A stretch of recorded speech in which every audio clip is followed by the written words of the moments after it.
Individuals implicated in the gold mafia scandal, including Prophet Uebert Angel, have had their assets frozen by the Reserve Bank of Zimbabwe's Financial Intelligence Unit, with arrests imminent. The directive to freeze accounts and arrests confirms the strong position taken by the RBZ against money laundering, with insiders saying they are tracking activities that will expose the money laundering that could have been done by the alleged gold mafia, according to inside sources at the Reserve Bank of Zimbabwe.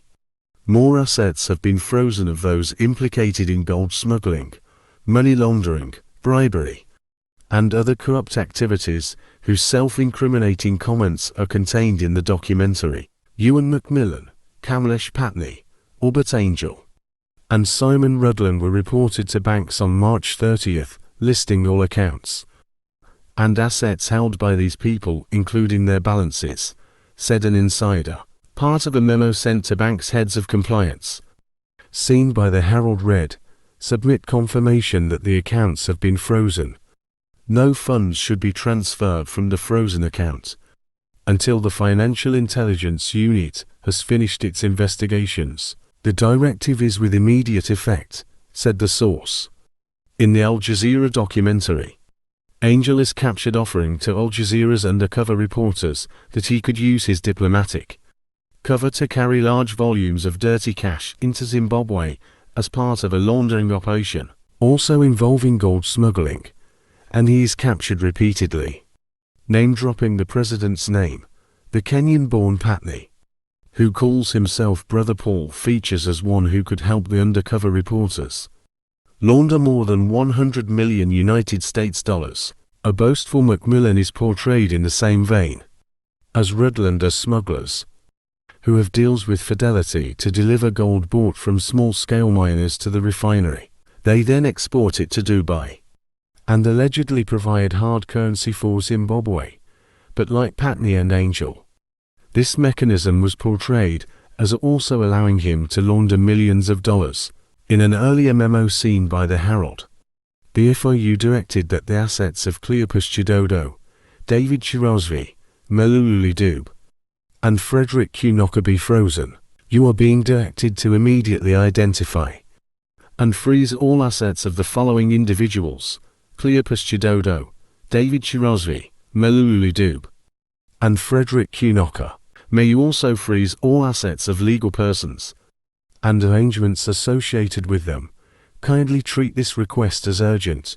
Read the memo in part. Chidodo is the airport's company of Zimbabwe head of security, who was captured in episode 2 of the documentary, detailing how he assists gold smugglers to avoid detection as they transport their contraband to Dubai via Robert Gabriel Mugabe International Airport, while Chirozvi is the Reserve Bank of Zimbabwe's RX Jewelry head of finance. Kun aka is the general manager of Fidelity Printers and Refiners. He was allegedly on the payroll of the gold mafia, during which he received a kickback of 30,000 United States dollars a month, according to the documentary. Dube, who was allegedly being paid 3,000 United States dollars per month by the gold smuggling syndicate, is associated with Golden Barrel Private Limited. The four form part of the team that has been aiding criminal elements in smuggling gold and abusing their positions. Earlier on Monday, Information, Publicity, and Broadcasting Services Minister Monica Mutsvangwa said government remains seized with the matter, and the nation will be kept apprised of new developments. Government takes the allegations raised in the documentary seriously and has directed relevant organs to institute investigations into the issues raised therein. Any person found to have engaged in acts of corruption, fraud, or any form of crime will face the full wrath of the law, she said. Minister Mutsvangwa said Zimbabwe is a law-abiding nation that will continue to act as such. Government takes this opportunity to reaffirm its commitment to upholding local and international laws, including laws relating to financial transactions, the trade of gold and other precious minerals. Boastful behavior and name-dropping by some personalities featured in the documentary. Seeking personal gain and glory should never be taken as an enunciation of government policy. She said, "The Second Republic has on countless times warned name-droppers, the corrupt and malcontents who pursue narrow selfish interests at the expense of broad-based development, that the government is always on high alert to flush them out. This follows rampant abuse of top government officials' names, especially the First Family, by criminally minded elements who seek to grab national resources at the expense of the public. But that is not how the Second Republic, under President Mnangagwa, operates.